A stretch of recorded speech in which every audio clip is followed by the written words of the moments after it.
इस पार्ट में हम लोग रिएक्ट जेएस के 4 इंपॉर्टेंट इंटरव्यू क्वेश्चन डिस्कस करने वाले हैं। हो सकता है आपको एक दो क्वेश्चन का आंसर पता हो, सबका आंसर ना बताओ, सो इस पार्ट को पूरा देखना, डेफिनेटली आपको काफी हेल्प मिलने वाली है। एक बार मैं आपको कोड समझा देता हूं जो हम लोगों ने यहाँ पे लिख रखा है। एक ऐप नाम से हमारे पास कंपोनेंट है, इसके अंदर आइटम्स नाम से एक कॉन्स्टेंट ले रखा है, जिसके अंदर हमारे पास 3 आइटम्स हैं एरे में। और देन हम लोगों ने एक यूएल लेके इसके अंदर इस आइटम वाले एरे को इटरेट करवा रखा है मैप की हेल्प से, और लिस्ट के अंदर इन आइटम्स को प्रिंट भी करवा रखा है। आउटपुट इसका यहाँ पे आपको दिख रहा है। तो पहला क्वेश्चन यहाँ पे बनता है कि जब भी आप लोग इस तरीके से मैप का यूज करोगे तो आपको एक एरर दिखाई देता है यहाँ पे, इस चीज का मतलब क्या है और ये कैसे हम लोग फिक्स कर सकते हैं। कैसे फिक्स कर सकते हैं इसका आंसर मैं आपको पहले देता हूं। सो यहाँ पे आके सिंपली आपको एक की प्रोप ऐड करना है और इसके अंदर कोई भी यूनिक वैल्यू दे देनी है। जैसे कि इंडेक्स है, ये यूनिक है, इस तरीके से हम लोग इंडेक्स दे देते हैं, या फिर जो आइटम है आइटम भी यहाँ पे प्रोवाइड करवा सकते हैं। एंड देन इसके बाद इसको रिफ्रेश करोगे तो ये यहाँ से एरर चला गया।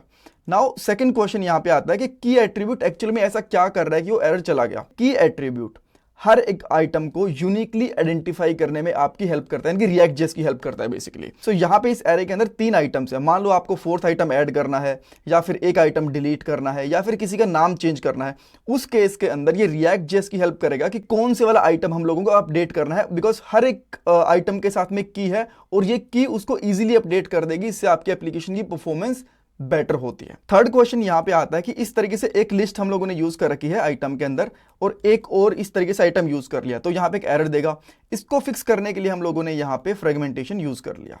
अब जैसी फ्रेगमेंटेशन यूज करा और वापस से यहां पे आते हैं तो हमें एरर फिर से दिखाई देने लग गया, बिकॉज यहां पे फ्रेगमेंटेशन के साथ में की ऐड नहीं है, लिस्ट के साथ में की ऐड है। तो एक बार के लिए मैं इसको एक आइटम को हटा देता हूं, अभी भी आपको एरर देखने को मिल जाएगा। तो अगर मैं इस की को इस फ्रेगमेंट के साथ यूज करना चाहूं तो क्या मैं कर सकता हूं या नहीं कर सकता हूं?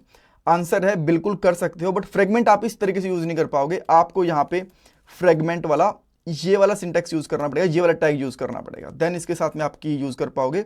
सो ये बेसिकली एक कंप्लीट फ्रेगमेंटेशन का टैग होता है, ठीक है, इस तरीके से। नाउ लास्ट क्वेश्चन, क्या इंडेक्स हम लोगों को यहाँ पे एज अ की यूज करना चाहिए या नहीं करना चाहिए?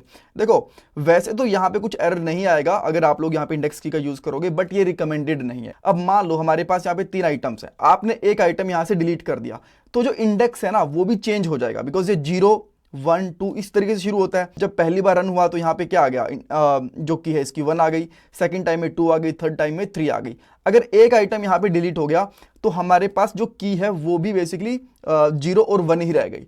तो ये स्टेबल नहीं है, ये भी साथ के साथ चेंज होता रहता है। सो आपको यहाँ पे की वही यूज करनी चाहिए जो स्टेबल हो और यूनिक हो। ये यहाँ पे यूनिक तो है बट स्टेबल नहीं है,